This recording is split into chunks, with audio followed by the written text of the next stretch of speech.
안녕하세요. 오늘은 쉬운 8번째 책인 사랑은 사소한 일에도 상처를 입는다 라고 하는 책입니다.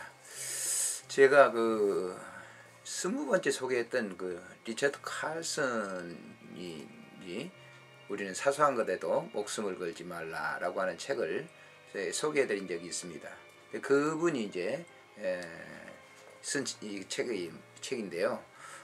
부부지간에 일어난 그 여러 가지 일들을 통해서 그 사소한 것 때문에 큰 분쟁이 일어나기 때문에 그 사소한 일에 그 상처를 부부간에 받는다라고 하는 그런 뜻으로 책을 이렇게 집필했습니다.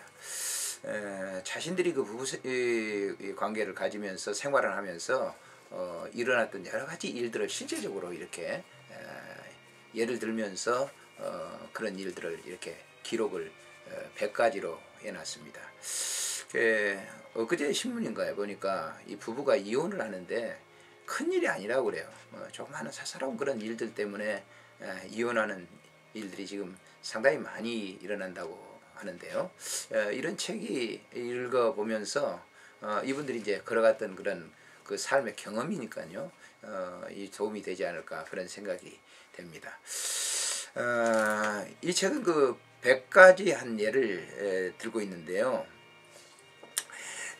이 책을 번역했던 그 이창식 씨라고 하는 분이 이 책에 소개하는 100가지 전략은 서로 사랑하며 살아가고 있는 이 세상의 사람들이 얼마나 사소한 일로 상처를 주고 있으며 그것을 극복하기란 얼마나 간단하고 쉬운 일인가를 아주 쉽고 자상하게 설명해 준다라고. 사랑하는 사람들에게 한 가지도 빼릴 것이 없을 만큼 100가지 모두가 알뜰하게 도움이 되는 것들이다 라고 이렇게 얘기를 하고 있습니다. 그래서 부부가 살아가면서 일어나는 여러 가지 그 일들 가운데 그 아주 사소한 일에 부부가 상처를 받고 큰 상처를 받고 또 헤어지게 되는 그런 일이 많기 때문에 그런 일들을 미리 숙지하면 좀 좋겠다라고 하는 그런 생각입니다.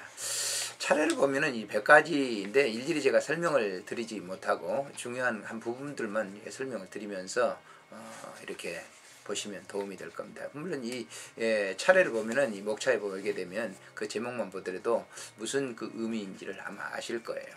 첫 번째는 환상을 갖지 말라. 큰 기대를 걸지 말라는 것이죠. 두 번째는 웃어넘기는 법을 배우라. 세 번째는 털쳐버리라. 네 번째는 먼저 친구가 되라.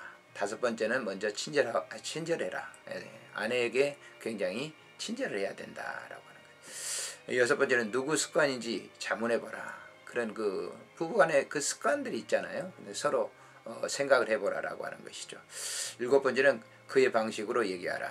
여덟 번째는 사랑해요 하지만이라고 말하지 말아라. 사랑합니다 라고 말해놓고 또 토를 다는 거, 그것은 부부싸움에 하는데 발로라는 것이죠. 아홉 번째는 깨달음을 나누라. 열 번째는 자신의 가치를 알아라. 11번째는 상대는 당신의 마음을 읽을 수 없다. 우리는 남자 여자잖아요. 이 성이 다르기 때문에 마음을 읽은다 생각하는데 그렇지 않다라고 하는 것이죠. 12번째는 어리석은 일로 싸우지 마라. 13번째는 갑작스러운 변화를 경험하라. 14번째는 칭찬으로 기쁘게 해라. 15번째는 파트너를 공경에 빠뜨리지 마라. 몰아세우는 일을 하지 말라라고 하는 거죠. 16번째는 말하기 전에 생각을 하라. 생각부터 하고 해라. 불쑥불쑥 이렇게 던지는 말이 상당히 상처가 되는 경우죠. 17번째는 깨어나는 즉시 그녀를 사랑하는 이유 3가지를 생각하라. 이건 참 어렵죠. 18번째는 불행을 예행연수하지 말아라. 19번째는 모든 이야기의 주인공이 되려고 하지 말아라. 20번째는 같은 일을 반복하며 다른 결과를 기대하지 마라. 그 같은 일을 똑같이 하면서도 큰 기대를 거는 것은 안 된다라고 하는 것이죠. 21번째는 사랑으로 응답하라. 22번째는 거울을 보라. 23번째는 파트너도 인간임을 잊지 말라. 24번째는 변화를 받아들여라. 25번째는 꿈을 함께 나누라. 26번째는 이유를 묻지 마라. 27번째는 미안해라는 말을 애용하라. 자주 말하라고 하는 것이죠. 우리는 미안해다라고 하는 그런 말을 잘 하지 않지 않습니까? 28번째는 가장 거슬리는 3가지를 흘려버려라. 29번째는 10대에게 배우라. 10대들의 그 아름다운 그 숭고한 그런 사랑들 있잖아요. 그런 걸 배우라라고 하는 것이죠. 30번째는 사랑의 온기를 높여라. 31번째는 우월감을 버려라. 32번째는 파트너를 화풀이용으로 삼지 말라. 바깥에서 화가 나가지고 집에 안에서 화풀이를 하는 그런 경우들을 얘기하는 것이죠. 33번째는 사랑을 표현할 기회로 당신의 인생을 채우라. 34번째는 당신에게 주어진 선물을 찾으라. 35번째는 달력에 표시하라. 자기 아내의 생일이라든지 남편의 생일을 표시해두라라고 하는 거예요. 36번째는 최후 통첩을 하지 말아라. 마지막으로 내 경고한다. 뭐 이렇게 하면 이혼할 거야. 이런 얘기를 하지 말라라고 하는 그런 얘기죠. 37번째는 변화에 적응할 시간을 주라. 38번째는 기분이 나쁠 땐 싸우지 말아라. 기분 나쁠 때 싸우면 뭐 큰 싸움이 되는 것이죠. 29번째는 긍정적으로 전환하라. 40번째는 좋은 본보기를 보여라. 그 아내에게 남편에게 본인이 되도록 해라라고. 41번째는 파트너의 말을 잘 들어라. 42번째는 오늘은 참 정말 힘들었어 라고 말하지 말아라.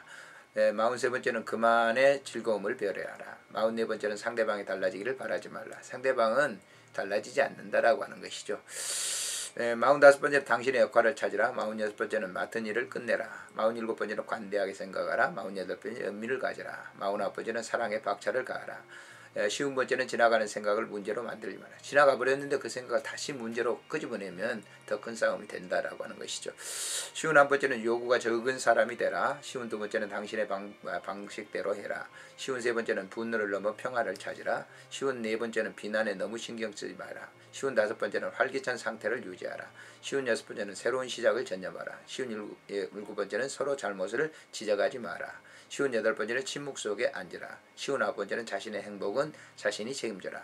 60번째는 마음을 여는 대화법을 터득하라. 라고 합니다. 이런 것들 제목만 들으면 아마 금방금방 우리가 아마 이해가 되실 겁니다. 61번째는 당신의 좌절감을 파트너 문제와 혼동하지 마라. 62번째는 너무 방어적으로 되지 말라. 63번째는 항상 감사하라. 64번째는 당신과 노닥거릴 시간은 없어 라고 말하지 마라.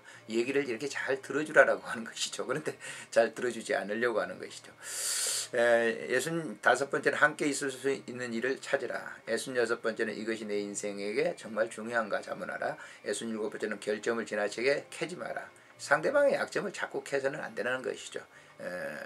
그러면 그게 이제 결국은 싸움이 되는 것이죠. 68번째는 협력자가 되라. 69번째는 한 걸음을 나아가 뒤돌아보라. 70번째는 행복한 사람, 행복한 파트너임을 기억하라. 당신이 있기 때문에 행복하다라고 하는 얘기를 자주 하라라고 하는 겁니다. 71번째는 사랑의 힘을 과소평가하지 마라. 72번째는 둘 사이에 자녀가 끼어들지 않게 하라. 73번째는 상대방의 시련을 가볍게 웃어넘기라. 74번째는 지친 상태로 기여하지 말아라. 75번째는 단정적으로 말하지 마라. 76번째는 둘 사이에 가장 어려운 점이 무엇인지 물어보라. 77번째는 예측하는 일을 예측하라. 78번째는 매사를 비상사태로 만들지 마라. 79번째는 편지를 의사소통 수단으로 이용하라. 그렇죠. 참 말하지 못한 부분은 편지를 써서 이제 서랍에 넣는다든지 잘 보이는 곳에 넣어놓는 것이 굉장히 중요하다라고 하는 겁니다. 80번째는 파트너를 살얼음판 위로 내몰지 말아라. 81번째는 더욱 사랑스러운 사람이 되려는 계획을 세워라. 82번째는 사과를 상냥하게 받아들여라. 사과하면 그 받아들여야 되는데 뚝뚝하게 무뚝뚝하게 해서는 안 된다라고 하는 것이죠. 83번째는 당신이 하지 않는 일을 생각해보라. 84번째는 스트레스를 정기적으로 예방하라. 스트레스가 쌓이면 행복할 수가 없는 것이죠. 바깥에서 스트레스 쌓였는데 가정에 들어와가지고 좋은 그래서 집에 들어올 때는 그 기분을 풀어버리라라고 하는 것이죠.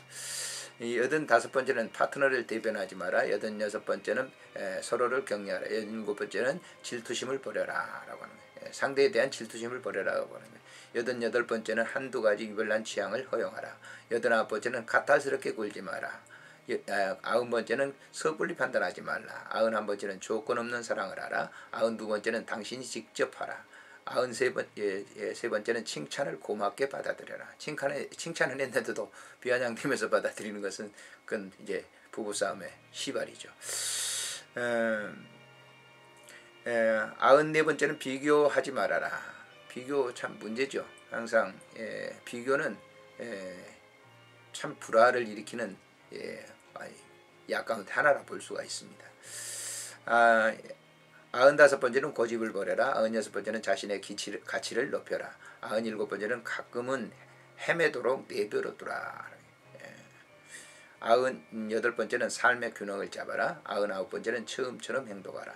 100번째는 서로를 소중하게 여겨라 라고 하는 그런 목차입니다. 근데 아까 조금 전에 제가 읽어드렸던 이러한 그 일들은 다 가정에서 부부간에 일어날 수 있는 그런 일들인데 그런 것들을 갖다 잘 이렇게 관찰하고 상대를 이렇게 배려하면서 보는 것이 좋다라고 하는 것입니다. 그래서 부부싸움이라고 하는 것은 큰 일에 시작하는 게 아니라 아주 사소한 것에부터 시작해서 결국 크게 큰 화가 되는 그 가정에 재난이 되는 어려움, 그리고 그뿐만 아니라 이혼까지 하는 그런 일들이 있기 때문에 이 책을 한번 이렇게 일독을 해보시는 것이 굉장히 좋을 것 같습니다. 안녕히 계십시오.